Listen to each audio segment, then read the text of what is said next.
Hello guys, നിങ്ങൾ അറിഞ്ഞോ TikTok വീണ്ടും തിരിച്ചു വന്നു?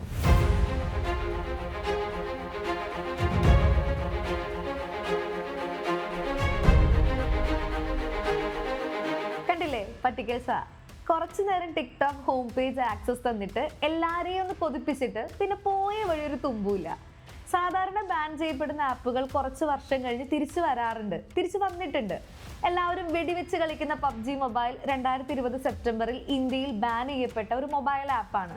എന്നാൽ അത് സൗത്ത് കൊറിയൻസിന്റെ Krafton company Battlegrounds Mobile India BGMI എന്ന പേരിൽ സെയിം ഗെയിം ഇന്ത്യയുടെ ഡാറ്റ സെക്യൂരിറ്റി കൺസേൺസ് മീറ്റ് ചെയ്തുകൊണ്ട് വീണ്ടും റീഇൻട്രൊഡ്യൂസ് ചെയ്തു.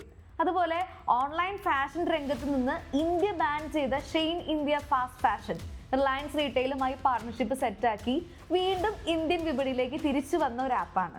അങ്ങനെ ഒത്തിരി ആപ്പുകൾ പല കാരണങ്ങൾ കൊണ്ട് ബാൻ ചെയ്യപ്പെടും, പിന്നെയും തിരിച്ചു വരും. അതുകൊണ്ട് ടിക്ടോക്ക് ബാൻ ചെയ്യപ്പെട്ടപ്പോൾ എല്ലാവർക്കും ഒരു പ്രതീക്ഷ ഉണ്ടായിരുന്നു ടിക്ടോക്ക് വീണ്ടും തിരിച്ചു വരുമെന്ന്. കാരണം ടിക്ടോക്ക് ബാൻ ചെയ്യപ്പെട്ട് കറക്റ്റ് 2 വർഷം തികഞ്ഞപ്പോൾ 2022 സെപ്റ്റംബറിൽ പ്രതീക്ഷിക്കാണ്ട് ഈ ആപ്പ് വീണ്ടും അവൈലബിൾ ആയി. അതൊരു ടെക്നിക്കൽ ഗ്ലിച്ച് ആയിട്ടാണ് അന്ന് ചൈനീസ് റെസ്പോണ്ട് ചെയ്തത്. ഇപ്പൊ വീണ്ടും VPN ഇല്ലാതെ, വെർച്വൽ പ്രൈവറ്റ് നെറ്റ്വർക്ക് ഇല്ലാതെ തന്നെ ടിക്ടോക്കിന്റെ വെബ്സൈറ്റ് കുറച്ച് സമയത്തേക്ക് അവൈലബിൾ ആയി. എന്നാൽ പ്ലേ സ്റ്റോറിലും ആപ്പ് സ്റ്റോറിലും ടിക്ടോക്ക് ആപ്പ് അവൈലബിൾ അല്ലായിരുന്നു. ഇതിനവർ ഇപ്പൊ പറയുന്ന റീസൺ നെറ്റ്വർക്ക് തലത്തിലുള്ള മിസ്കോൺഫിഗറേഷൻ അല്ലെങ്കിൽ സിസ്റ്റം പാച്ച് ഇതൊക്കെ കൊണ്ട് സംഭവിച്ചതാവാമെന്നാണ്. എന്തു ആയിക്കോട്ടെ, ഇതൊരുമാതിരി ചെയ്ത്തായി പോയി.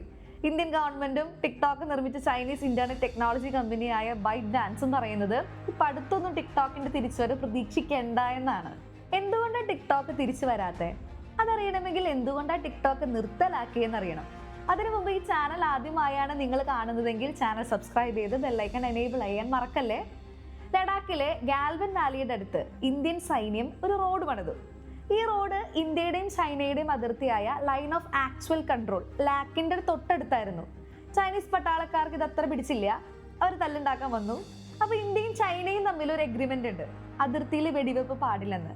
അതുകൊണ്ട് തോക്കും വെടിയും വെച്ചല്ല, മറിച്ച് കല്ലുകളും വടികളും വെച്ചാണ് ഈ 2 രാജ്യങ്ങളും അവിടുത്തെ പട്ടാളക്കാരെ ഏറ്റുമുട്ടിയത്. ഈ സംഘർഷത്തില് ഇന്ത്യൻ പട്ടാളക്കാർ 20 പേര് കൊല്ലപ്പെട്ടു, 4 ചൈനീസ് പട്ടാളക്കാർ മാത്രം കൊല്ലപ്പെട്ടു എന്നാണ് ചൈന റിപ്പോർട്ട് ചെയ്തത്. ഈ സംഘർഷം നീണ്ട 4-5 പതിറ്റാണ്ടുകളായി സമാധാനത്തിൽ കഴിഞ്ഞിരുന്ന ഇന്ത്യക്കും ചൈനയ്ക്കും ഇടയിൽ വലിയൊരു വിള്ളലുണ്ടാക്കി. ഇതേ തുടർന്ന് രാജ്യത്ത് ഒരുപാട് പ്രതിഷേധങ്ങൾ ഉയർന്നു വന്നു. മാത്രമല്ല, ന്യൂക്ലിയർ വെപ്പൺസ് ഉള്ള ഇന്ത്യയും ചൈനയും തമ്മിലടിച്ചാൽ മറ്റൊരു യുദ്ധത്തിലേക്ക് അത് കൊണ്ടെത്തിക്കും. അതിനാൽ ഐക്യരാഷ്ട്ര സംഘടനയ്ക്കും പ്രശ്നം വഷളാകാതിരിക്കാൻ നോക്കണമായിരുന്നു. അതുകൊണ്ട് അക്രമം ഒഴികെയുള്ള തിരിച്ചടികൾ 2 രാജ്യങ്ങൾക്കും സ്വീകരിക്കാനായി. അപ്പോൾ ഇന്ത്യ ചൈനയ്ക്ക് തിരിച്ചടിയായി ഡൽഹിയിലുള്ള ചൈനീസ് ഇൻവെസ്റ്റ്മെന്റ്സ് ഒക്കെ പരിമിതപ്പെടുത്തി, നേരിട്ടുള്ള ഫ്ലൈറ്റുകൾ നിർത്തലാക്കി. ടിക്ടോക്ക് അടക്കമുള്ള 59 ചൈനീസ് ആപ്പുകൾ ഇന്ത്യ ബാൻ ചെയ്തു. 59 എന്നുള്ളത് 2022 ഫെബ്രുവരി ആയപ്പോൾ ചെറുതായി 321 ഉയർന്നു. Cap cut, share it, cam scanner, WeChat, Xender ഇതൊക്കെ അന്ന് ബാൻ ചെയ്യപ്പെട്ട ആപ്പുകളാണ്. ഇത്തരം ചൈനീസ് ആപ്പുകൾ അനധികൃതമായി ഇന്ത്യൻ യൂസേഴ്സിന്റെ ഡാറ്റ കളക്ട് ചെയ്യുകയും അലക്ഷ്യമായി കൈകാര്യം ചെയ്യുകയും ചൈനീസ് ഗവൺമെന്റിന് കൈമാറുകയും ചെയ്യുന്നുണ്ടെന്ന് മിനിസ്ട്രി ഓഫ് ഇൻഫർമേഷൻ ടെക്നോളജി കണ്ടെത്തി. മാത്രമല്ല, ഈ ആപ്പുകൾ വഴി ഇന്ത്യൻ യൂസേഴ്സിന്റെ ലൊക്കേഷൻ ഡാറ്റ ചൈന കളക്ട് ചെയ്ത് മറ്റൊരു സെർവറിൽ സൂക്ഷിക്കുന്നതായും അവർ കണ്ടുപിടിച്ചു. ഇത് privacy and security terms and കണ്ടീഷൻസിന്റെ വലിയൊരു ലംഘനമാണ്. ചൈനീസ് ഗവൺമെന്റ് ചൈനീസ് കമ്പനികളുടെ മറവിൽ അവരുടെ സോഫ്റ്റ്വെയറിലും ഹാർഡ്വെയറിലുമുള്ള യൂസേഴ്സ് ഡാറ്റ ആക്സസ് ചെയ്യുന്നുണ്ട് എന്നൊരു സംശയം ഉണ്ടായതിന്റെ വെളിച്ചത്തിലാണ് ഇന്ത്യ ടിക്ടോക്ക് ബാൻ ചെയ്യുന്നത്. ഇതാണ് ടിക്ടോക്ക് ബാൻ ചെയ്യാനുണ്ടായ സാഹചര്യം. ചൈനീസ് ആപ്പുകളുടെ ഉപയോഗം ഇന്ത്യയിൽ നിർത്തലാക്കിയാൽ ചൈനയെ അതെങ്ങനെ ബാധിക്കും? എങ്ങനെയാ ചൈനയ്ക്കെതിരെയുള്ള ഇന്ത്യയുടെ തിരിച്ചടിയായി ഇത് മാറുന്നത്? 2016 സെപ്റ്റംബർ 16 തുടങ്ങി പിന്നീട് 4 വർഷം പിന്നിട്ടപ്പോൾ 2 ബില്യൺ ജനങ്ങളാണ് ടിക്ടോക്ക് ആപ്പ് ഡൗൺലോഡ് ചെയ്തത്. കാരണം അത്രമാത്രം ജനങ്ങൾ ഇഷ്ടപ്പെട്ട ഒരു സോഷ്യൽ മീഡിയ പ്ലാറ്റ്ഫോമാണ് ടിക്ടോക്ക്. ടിക്ടോക്ക് ആപ്പ് വഴിയോ അതിൻ്റെ വെബ്സൈറ്റ് വഴിയോ 3 സെക്കൻഡ് മുതൽ 1 മണിക്കൂർ വരെ ദൈർഘ്യമുള്ള വീഡിയോ യൂസർക്ക് പബ്ലിഷ് ചെയ്യാനും അതിലൂടെ ഫോളോവേഴ്സിനെയും ഫാൻസിനെയും ഉണ്ടാക്കിയെടുക്കാനും പറ്റുന്നത് കൊണ്ട് ടിക്ടോക്കിനെ പെട്ടെന്ന് തന്നെ എല്ലാവരും ഇഷ്ടപ്പെട്ടു. ടിക്ടോക്കിൽ പോസ്റ്റ് ചെയ്യപ്പെട്ട പല കണ്ടന്റ്സും ട്രെൻഡിംഗ് ആയി, വൈറലായി. അങ്ങനെ അമേരിക്കൻ കമ്പനിയായ ക്ലൗഡ് ഫ്ലെയർ 2021 മോസ്റ്റ് പോപ്പുലർ വെബ്സൈറ്റായി ടിക്ടോക്കിനെ അംഗീകരിച്ചു. എന്നാൽ ഇന്ത്യ ടിക്ടോക്ക് ബാൻ ചെയ്തപ്പോൾ 200 മില്യൺ യൂസേഴ്സിനെയാണ് ചൈനയ്ക്ക് ഒറ്റയടിക്ക് നഷ്ടമായത്. അഡ്വർടൈസിംഗ് റവന്യൂ ആയി കിട്ടേണ്ട വളരെ വലിയൊരു തുകയും ചൈനയ്ക്ക് നഷ്ടമായി. ചൈനീസ് കമ്പനിയുടെ ആഗോളതലത്തിലുള്ള വ്യാപനവും വളർച്ചയും മുരടിക്കാൻ ഇത് കാരണമായി.